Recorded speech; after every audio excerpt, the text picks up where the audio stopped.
verse today is James chapter 2, verse 17.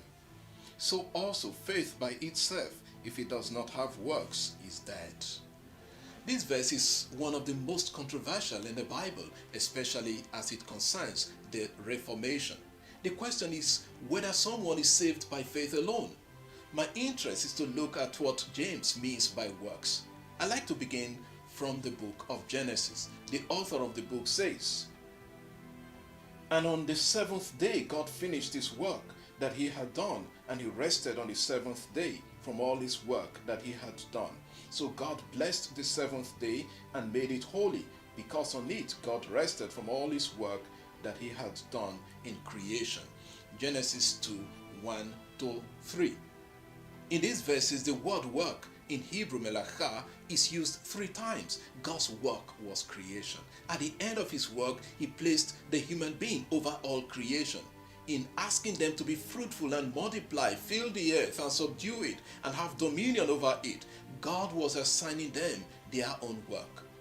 So the first point I have established is that God is the author of work and works himself in holding creation in continuous existence. At the end of his work, he rested. The rest of God, the Sabbath day, is what invites us to faith. It is a day dedicated to the worship of God, to show that we have faith in God. Faith in God is connected to work.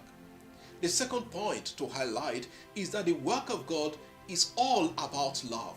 Out of love he created the world, and out of love he redeemed the world. John 3:16. Jesus came into the world because of the love of God his Father. To sustain the world in love, God gave human beings the law, the Decalogue, which is reduced to 2 commandments, love of God and love of neighbor. Luke 10:27. When James talks about faith and works, it is an invitation to share in God's love for creation, especially showing love to other human beings. Let us look at the context where James makes this statement. He says, if a brother or sister is poorly clothed and lacking in daily food, and one of you says to them, go in peace, be warmed and filled, without giving them the things needed for the body, what good is that? James 2:15-16. So you see that James is talking about concrete works of charity, which is perfectly in harmony with how we will be judged at the end of time. When I was hungry, you gave me food. I was thirsty, you gave me drink. Naked, you clothed me. In prison and sick, you visited me. Matthew 25:35-46. These are works that live out the commandments in our daily lives. We shall not be judged based on the amount of Bible passages we knew or quoted, or on the material things we acquired as a sign that God blessed us on earth.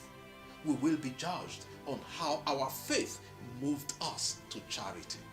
If our faith does not move us to charity, we will be heading to eternal death. That is it. Faith without work is dead.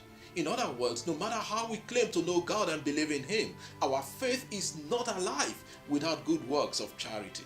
What keeps faith alive and active are works of charity. We take the example of Jesus. My work is to do the will of my Father. John 4:34. Jesus kept working, healing the sick, reaching out to the poor.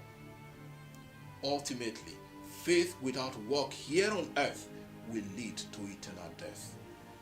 Lord, give us the grace to produce works of charity as people who believe in you. Amen. God bless you. Enjoy the rest of the day.